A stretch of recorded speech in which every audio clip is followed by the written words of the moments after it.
Welcome to Mission Evolution Radio Show with Gwilda Wiyaka, bringing together today's leading experts to uncover ever-deepening spiritual truths and the latest scientific developments in support of the evolution of humankind. For more information on Mission Evolution Radio with Gwilda Wiyaka, visit www.missionevolution.org. And now, here's the host of Mission Evolution, Miss Gwilda Wiyaka. This is Mission Evolution. I'm Gwilda Wiyaka. This hour's guest is Lon Milo DuQuette, internationally respected occult scholar, author, lecturer, musician, magician, and one of the most influential living teachers of Western esotericism. With decades of study in the Qabalah, Tarot, ritual magic, mysticism, and consciousness, Lon offers a very rare insight into the mechanics of the unseen world and our evolutionary path through it. Lon, thanks for joining us on Mission Evolution. Thank you very much for having me. It's absolutely my pleasure. So, Lon, how long did your journey into the occult studies and magic begin? Pretty much since the beginning. I'm 77 years old, and it's been sort of at least a journey of self-observation that, but like everybody, I had sort of I can't claim a generational mystical background any more than anybody else. But something's kind of weird happened. I was born in 1948, and by the time I was around 2, just as I was, I hadn't been walking very much, very long, when I had developed like a pain in my hip, and they thought it was polio at first because that was the big polio scare, and I had neighbor kids on both sides of my house with polio, and they took me to the doctor, and I didn't have polio. I had what they call Perthes hip, and it's named after the doctor that discovered it. But and there's no cure for it. There's the only treatment was to immobilize the patient, and maybe they'd outgrow it. But it was like it was a thing where my hip joint was literally just grinding itself. Okay. So they put me back in the crib. Okay. And to tell you the truth, I loved it. I must have been just born to be sedentary.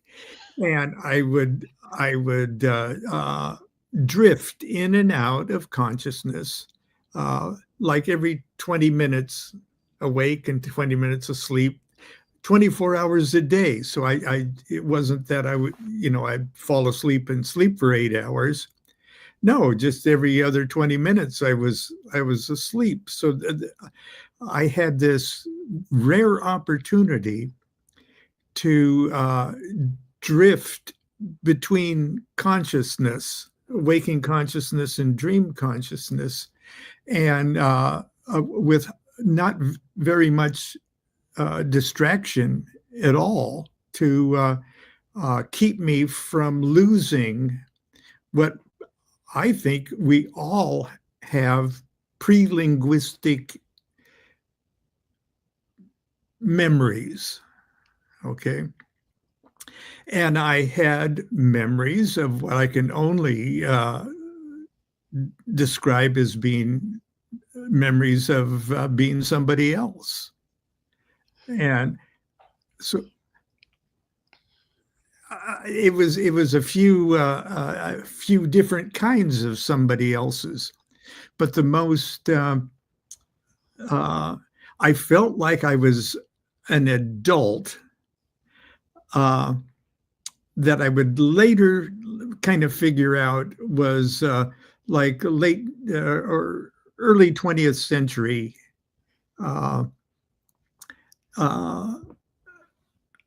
I had this one memory where I was getting into a car that I would later identify as like a 1927 Roadster. Okay. And now this is before television or anything. Okay, we didn't have a television until like 1954 or something like that. But I had these vivid memories. I was in a trench with a bunch of other men, and I remember explosions, and I remember the sound of dirt falling on my on a helmet. And but the vivid one was this getting into this Roadster and driving, and I was all excited, and I remember even the feeling. I remember the feeling even more than what I was observing, and I was so anxious and so happy, and I was driving down what I would later identify as the Pacific Coast Highway, old Highway 101 in California, going from like Los Angeles to Mexico. And I was to meet my girlfriend in Mexico. And I had all of those adult emotional feelings. Okay. And I think that helped me those years in the crib, staring up at space, thinking about my own existence and where I was before I was born and things like that. And I think all of us are born with that capacity, but we lose it as soon as the objective world around us distracts us and puts us and limits our dimension. Does that make any sense? It makes total sense to me. Yes, for sure. So, What pivotal event or realization convinced you that the occult sciences are more than mythology? well, later I would grow up, move back to California. My family moved us from California to Nebraska, and then back to California when I graduated from high school. Right in 1966, when the psychedelic world was opening up, even in Nebraska, I said, if I ever had a chance to take that LSD, by golly, I'm going to do it. And I was a musician, professional musician, even at 17. Okay, a working musician and a songwriter. And I was playing at this club in Belmont Shore, California. And I walked into the restroom at a break, and a surfer kind of kid said, "Would you like to buy some LSD?" And I said, "I sure would," And I'd heard all of this stuff and read about it, Dr. Timothy Leary and Dr. Alpert and stuff. I read all the magazine articles about it, sort of the God pill and stuff. Well, I wanted that God pill because I knew consciousness was a whole bigger thing than everybody else, thinks. And it was an amazing experience. And I had the luxury of taking it. There was somebody in the next room in case, I freaked out or something. But I was alone all night, just with me. And before that, before the evening was over, I knew that everything was bigger than I ever imagined, and that everything was me. I know it sounds all No, I'm right there. I'm right there with you. I'm a casualty of the '60s too, though. So, Oh, okay. Well, you're holding up well. Okay. oh, thank you. Uh, From your perspective, how does magic relate? Speaking of which, to human consciousness and evolution? that's all it is. Okay, that's all it is. Magic is a series of magic and Qabalah. Okay, it's a series of thought processes meant to accelerate willed self-evolution. And magical techniques and Kabbalistic based magical techniques are truly the ultimate reason for it is not power over others, or it's not to walk on water and stuff. Maybe all that stuff comes along with it, but only because the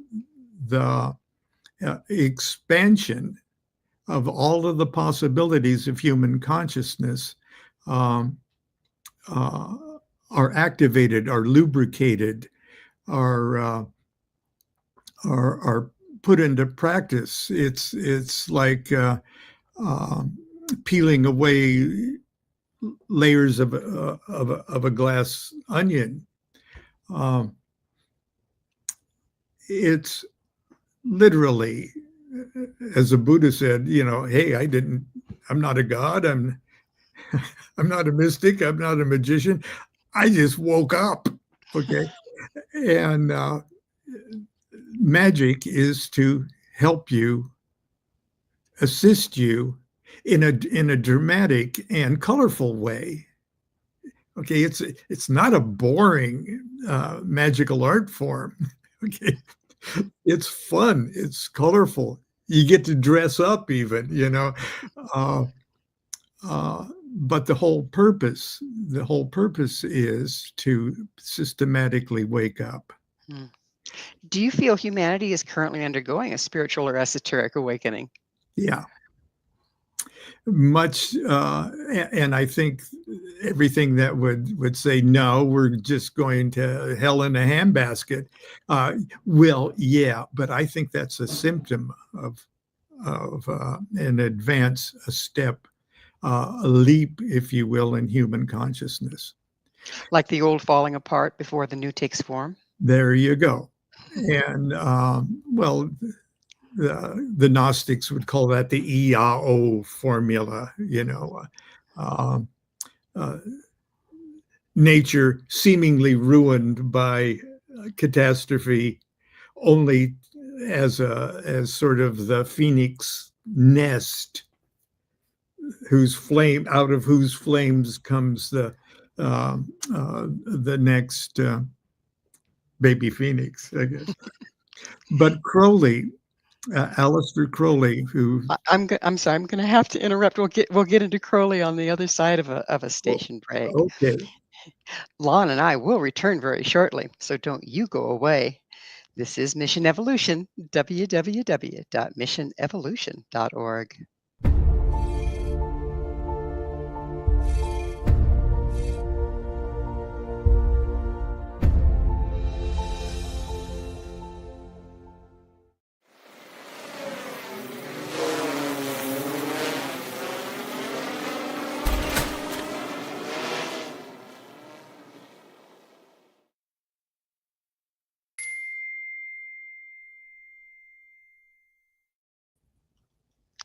What is Qabalah? With us this hour discussing mysticism and divination is Lon Milo DuQuette, occult scholar, author, musician, and magician. Lon, how does the Qabalah map the structure of consciousness? Pretty accurately, I would say. Qabalah is not a book, okay, but there's lots of Kabbalistic textbooks, okay, ancient ones. For those starting from square one, we could say it's the mystical and esoteric tradition of Judaism. Okay. Uh, but the oldest Kabbalistic text that's actually written in Hebrew, it's sort of the founding document. It's called the Sefer Yetzirah, or the Book of Formation, as if this is creation. Okay, it's not a narrative Bible story but deals with almost creation on a quantum physics or astrophysics point of view. And it uses the Hebrew alphabet as almost like flashcards trying to explain this. And there's 22 letters in the Hebrew alphabet. And they say the 22 letters, those are the words that God used to create existence. And those words are made up of letters, and they're the 22 letters. That's sort of the allegory of the whole thing. But the Sefer Yetzirah just simply, and it's just like a pamphlet. Okay, it's not even a book, you know. It said Yah, or deity, created everything in 32 mysterious paths of wisdom. Ooh. And that includes 10 numbers out of nothing. So 0 to 10. Okay. Everything was created with those 10 numbers, and then those 22 letters. And then it goes to work to show how everything in a manifested universe can be explained with those 10 numbers and those 22 letters. And those 22 letters are shown in modern times with the flashcards of the tarot, because there's 22 letters, 22 tarot trumps or greater arcana. And each of those tarot cards are assigned one of those Hebrew letters. Okay. And the 32 paths of, or the 10 out of nothing are the 10 cards in the lesser arcanas. Each suit is 10. Well, here, I'll show you in my own tarot deck here if I can find.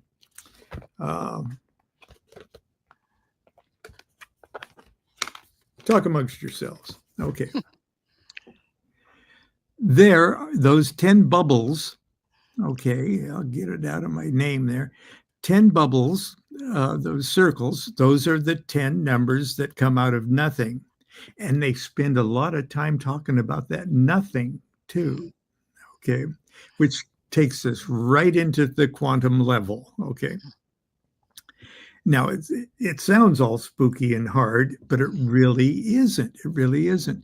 There's those 10 emanations, and that top one would be like Godhead, the singularity of existence.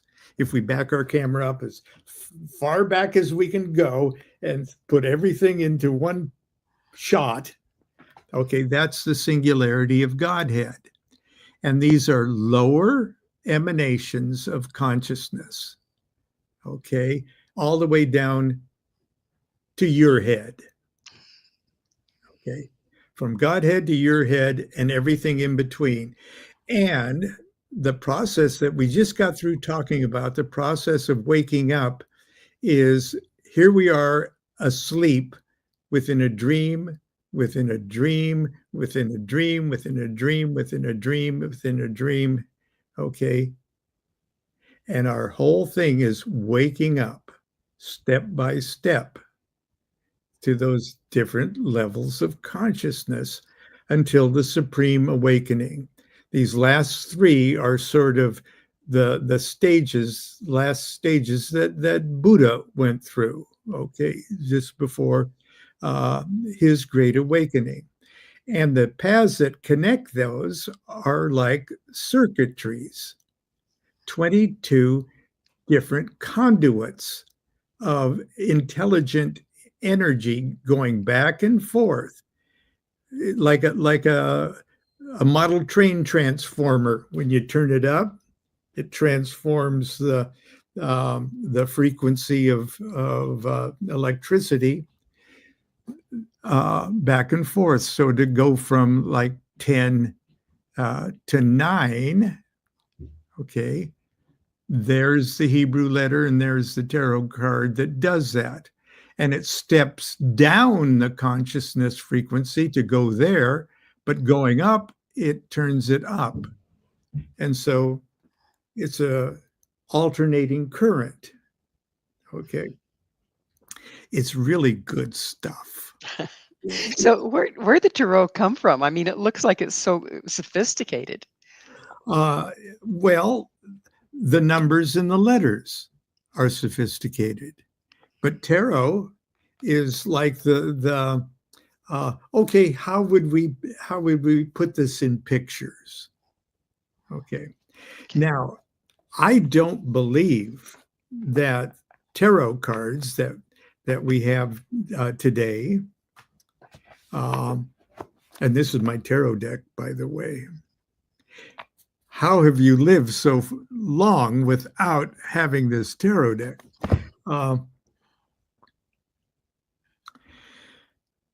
The tarot wasn't invented, at least my understanding, it wasn't invented as a Kabbalistic tool. It was the potential of a Kabbalistic tool because human consciousness got a hold of it. In the same way that our generation's consciousness, if we can say a generation has a consciousness, our consciousness was brought together and changed and mutated by the invention of radio and television. Okay.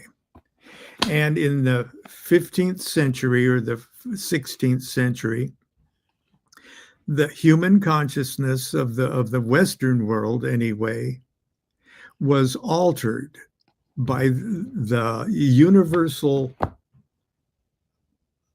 fascination with playing cards. Was it a game to start out with? It was two kinds of games to start with. The Greater Arcana was a game just called, it was wildly popular, called Memluck. And that was like bridge. And that's like the Greater Arcana cards. Bridge, Tarofi, or I know I'm pronouncing it right or incorrectly. Tarochi or Taruki was a parade, like the Tournament of Roses parade, but it was a parade, a triumphal parade that had a hierarchical structure to it.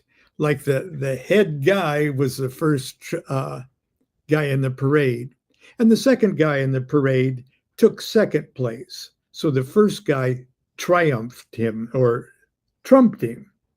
So it was a hierarchical thing, and some cards had a greater value than others.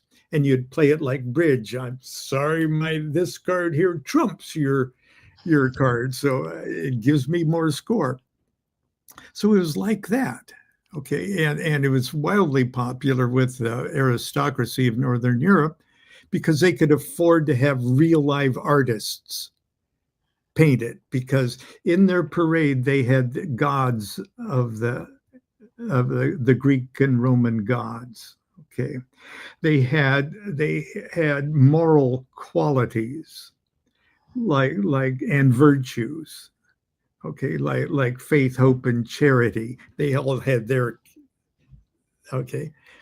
and they had characters from the culture around them. They had the Pope, and they had the Emperor, and they had the Empress, and they had religious figures like the High Priestess, okay, who used to be Popess even, and the magicians and stuff, and they had the devil, and okay. And then they had the things like fortitude and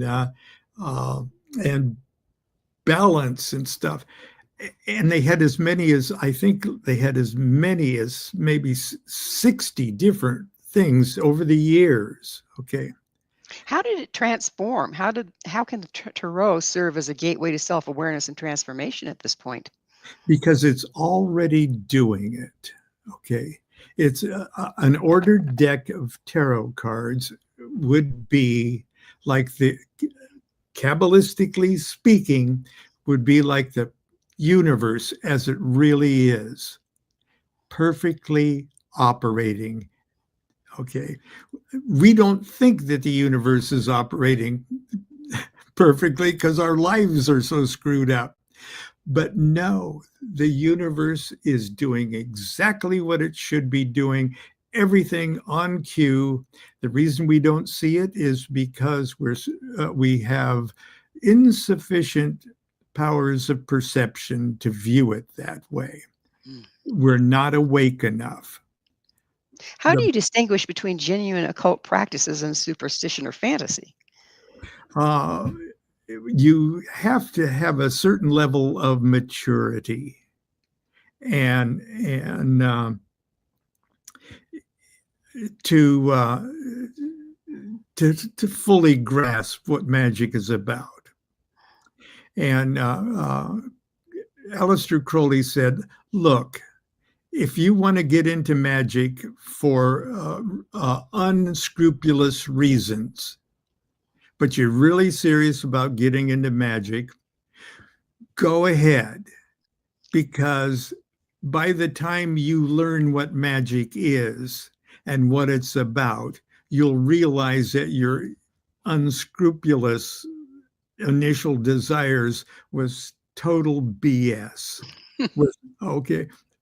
You know, so to be a magician, to work magic, you have to be the equivalent and have to develop yourself into the equivalent of what the yogis would say, self-mastery. Well, it's time again, Lon, and I will be right back to continue our discussion.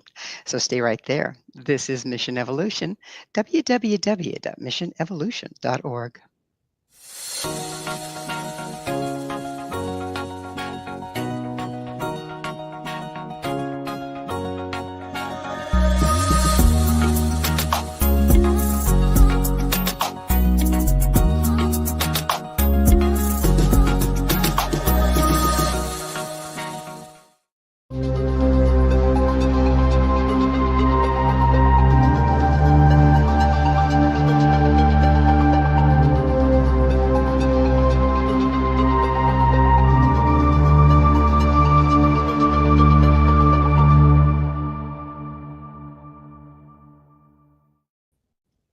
Magic, illusion, or delusion. This is Mission Evolution, missionevolution.org. We're discussing the occult with Lon Milo DuQuette. His website is lonmiloduquette.net. Lon, can you explain the relationship between subconscious mind and occult work? Well, in a sense, ceremonial magic is only the outward activity or an outward act that is triggering inward faculties. Okay. My whole thing was it was shortly after my bombshells of early psychedelic experience. I wanted to be a first-class Eastern mystic. Okay, Okay, and we were into yoga and things like that, and I kept wanting, because this is what I observed. I wasn't into magic. I was into like yoga and Zen and esoteric Buddhism, and but I eventually discovered that I kept thinking how cool I was going to look gaining enlightenment. Okay, and gee, I'm going to look cool losing my ego, you know. And that almost was impossible for me to overcome. I couldn't break in, but I wanted to be what was in. But my technique needed to utilize the mechanics of outside to do it. I needed to work with my inner faculties, and in, I don't want to sound chauvinistic, but in the East, it just seems that the practitioner is more naturally inclined to close their eyes and go within and peel away all the things that they're not. Okay, to get to that serene, smooth point. But in the West, okay, we're not inclined to do that. And I don't know, it's not genetic or anything. It's just the kind of the Western way. We like scripture, we like ritual, we like things outside of ourselves, even though we know that what we're doing when we pick up the wand and wag it around, that it's not really that stick we're working with. It's the will that of our focused intent and So do the tools simply help focus the intent and the will of the individual? yeah. And then we've put the power into the hands of the tools inadvertently. Well, we're using the tools until we understand that they're inner things. Okay, and it's like a like a training ground for internal things, and once you've made the connection that wand is an interior power and an interior tool, then that wand has power. Okay. But you can wave it around all you want to without engaging the interior, and you're not going to have any effect. It's just a stick. Yeah. Yeah. And so the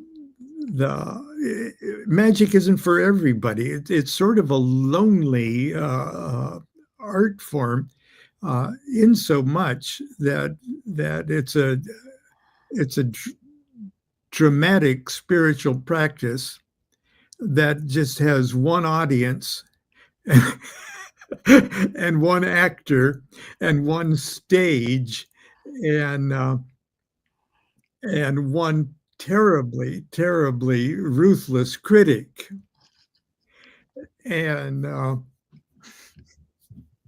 so it truly isn't for everybody. Lon, how does one safely begin a magical or esoteric practice without falling into delusion? Well, usually you fall into magic because of delusion. Okay, until because some people are just attracted to it because they have a sense that this is going to be my way. Okay, and that's good, because they have a sense that it is going to be my way, and that they fall in love with the outer forms of it, because they sense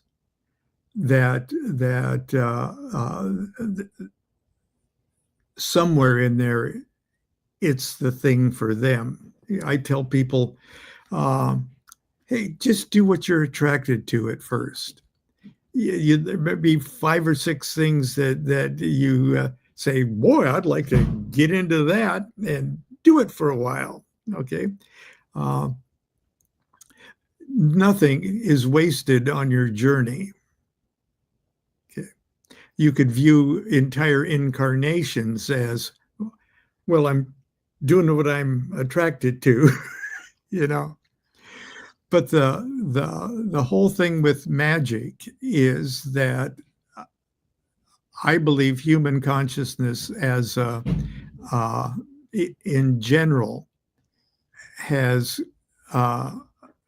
undergone an expansion, so that we can see what was once a very, very small and focused magical art form or spiritual art form of the medieval magicians, that only a few people were attracted to, and out of them only a few understood what they were doing.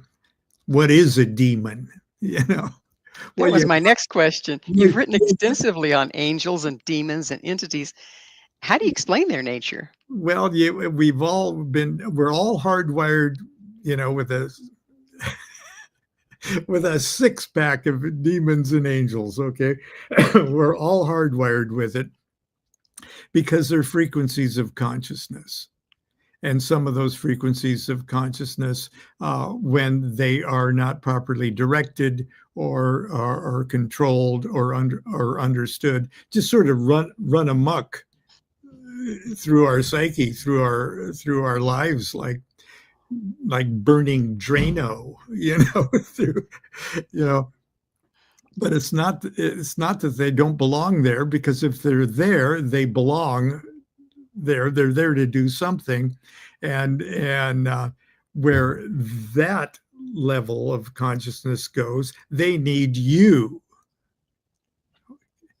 Okay, they need you to direct their untapped energies, in the same way that the myth of Solomon, King Solomon. Okay, he used demons to build the great temple. Okay, that was his labor union. Okay, but are these beings independent intelligence, archetypes, aspects of our own consciousness? Everything is in your head. Everything, including everything you think is outside of your head. So I wrote a couple books as Rabbi Lamed Ben Clifford. Okay, I had to invent my own rabbi so I could quote myself. Okay, and Rabbi Ben Clifford says it's all in your head, but you just have no idea how big your head is. Okay, and he really means that, because ultimately, the Kabbalists say there's 4 parts of our soul, if you will. There's the animal part, then there's the intellect, ruach part, and there's this thing called the neshama, which is roughly translated soul, intuition. But that's not, the neshama is not limited by time and space. When a mother wakes up in the middle of the night and she knows her child is in trouble or has been in an accident or something, that's because the child can never leave the mother's neshama. Okay. But it seems like it's outside, doesn't it? The child may be on the moon or on Alpha Centauri or a million light years away, and the mother would still get that message in the middle of the night. That's how big the mother's neshama is. It's kind of depressing, actually, when you think about mothers. But that means there is no outside of your head. And there is, ultimately, you are that number one consciousness. Okay. It's not outside of yourself. It's not someplace you're going to. It's someplace you already are, and you just haven't woken up to it. Is it just a matter of not having focused on it, not having found it internally yet? Yeah. So, in the same way as those abstract Kabbalistic concepts are easily visualized in the individual tarot cards, okay, in that same way, the magical forces, angels, spirits, demons, intelligences, the Kabbalists have them all categorized. I mean, these guys they had a lot of time on their hands, okay? And they've got them categorized in anal retentive neatness, and their names all add up to the right numbers because, like prime numbers fit inside greater numbers and things like that. There ultimately isn't an outside of yourself. And so, for the purpose of trying to get in control of everything that's inside yourself, deal with them as angels, spirits. Okay, you use the word independent. I mean, are the demons in some section of hell playing poker, just waiting for you to call them up? On their, oh, there's the phone. I gotta go to Lon. No. Okay, I don't believe in it like that at all. But for the sake of focusing on one particular magical force that is that spirit's job in the cosmos, and currently that spirit's not doing their job, as you would need it to do, for the purpose of the ceremony, you play along with the fact that these are objective beings living. We're gonna have to dive into the objective beings on the other side of another station break. Please stay with us as Lon and I continue to explore occult tools. This is Mission Evolution, missionevolution.org.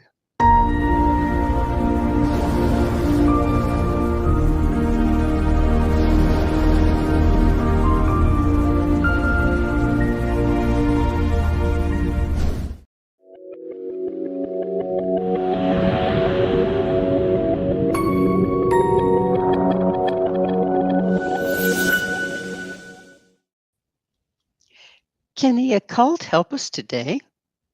This is Mission Evolution, missionevolution.org. We're continuing our discussion with Lon Milo DuQuette. His website, lonmiloduquette.net. Lon, how can occult tools help people navigate the challenges of the modern world? Well, just like putting a tarot deck in order gives you, in a certain sense, a reboot. It takes your chaotic world and makes it a reboot. You reboot. I didn't do much today, but I put one thing in order. It starts with putting something in order, putting yourself in order. I use the term a psychic reboot. And, to tell you the truth, it is like a lube job. Because if we were actually chugging away our psychic machinery in a well-oiled manner, we would be clear and clear and clear reflections of the divine consciousness, of the universal consciousness, because that's exactly what we are. And at each step of that waking up process, the Kabbalists would say, as I move from 10 to 9, to the wakeness of 8, to the awakeness of 7. It's okay, all the way up to Godhead.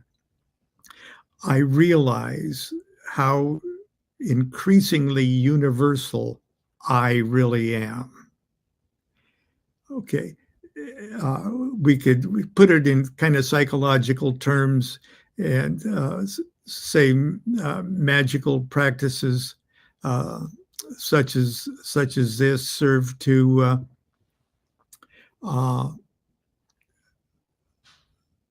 increasingly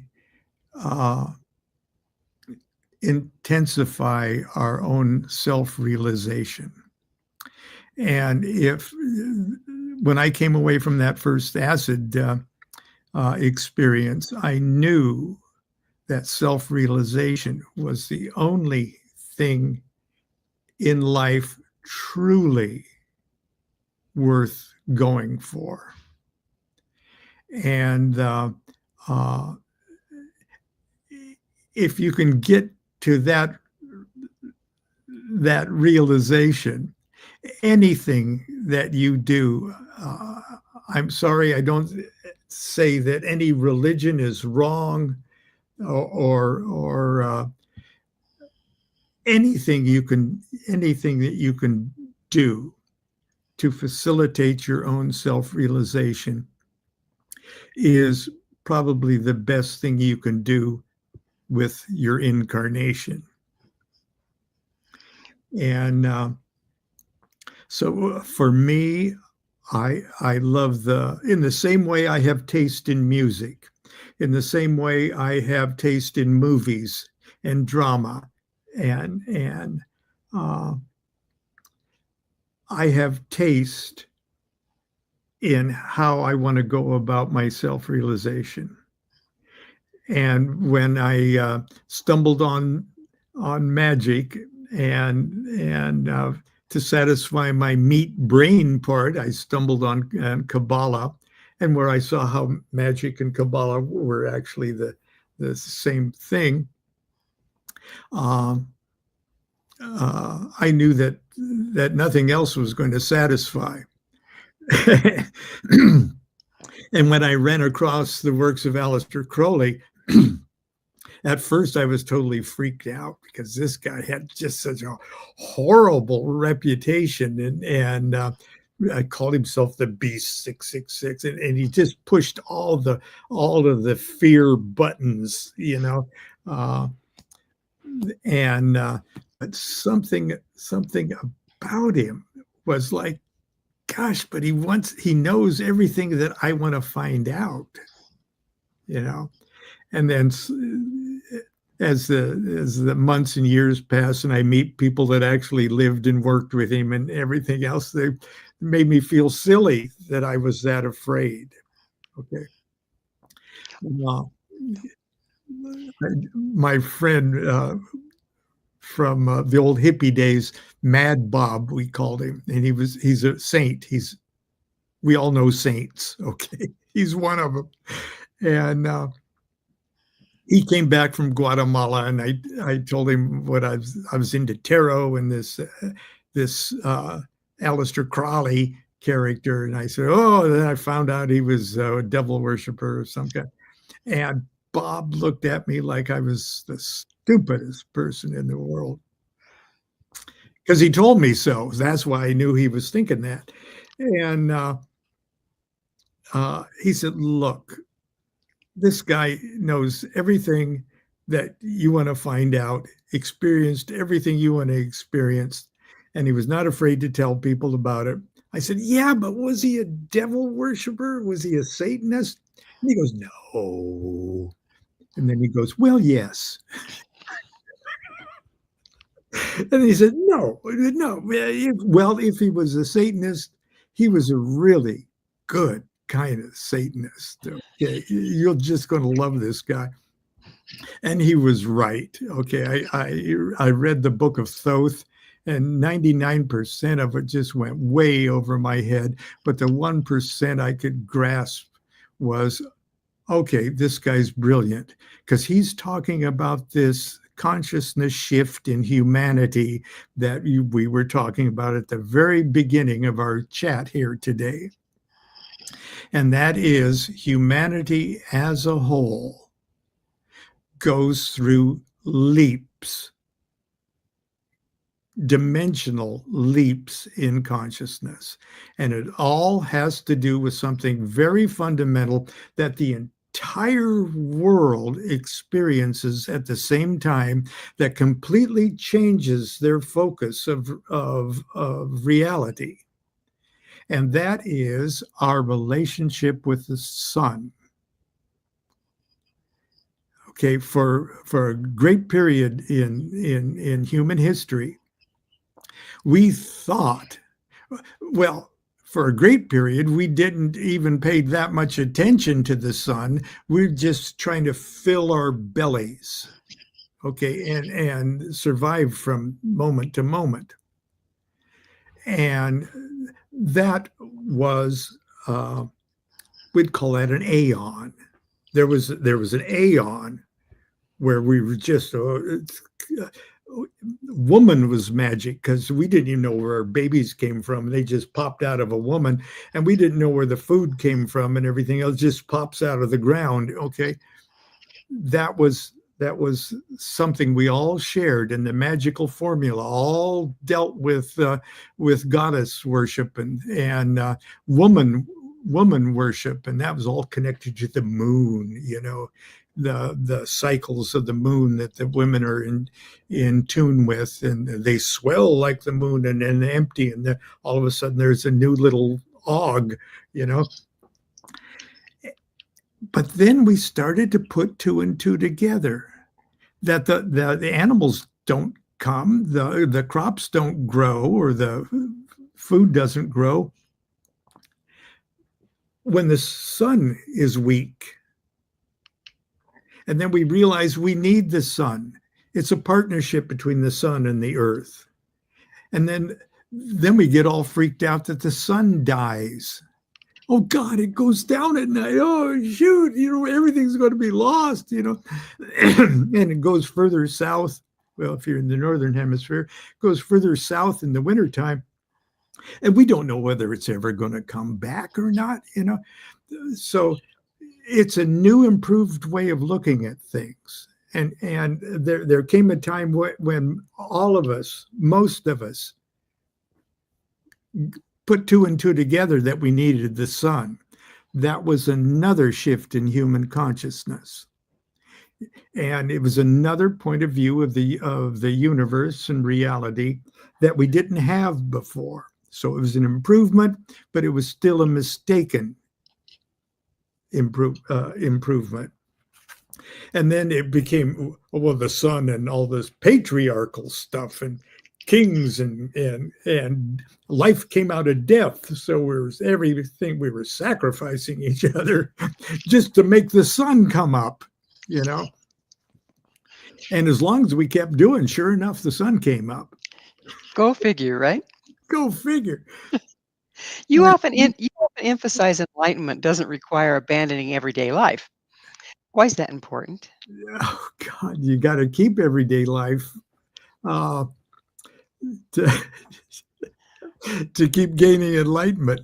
No, it's you integrate all of this in the same way as your consciousness is integrated with everything you do in everyday life.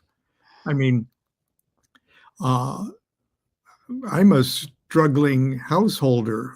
Constance and I have been married for 58 years. Ooh, congratulations. Well, thank you. Thank you. Congratulate her for putting up with all of this. As a matter of fact, it's a necessary partnership of we were on this journey together, and we're so lucky. Or at least I'm so lucky.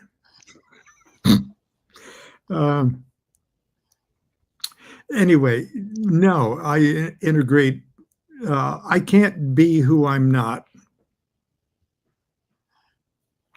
and what I am is kind of a wild and crazy magician.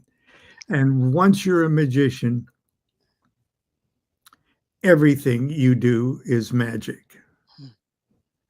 And when you screw up in life, you've magically screwed up.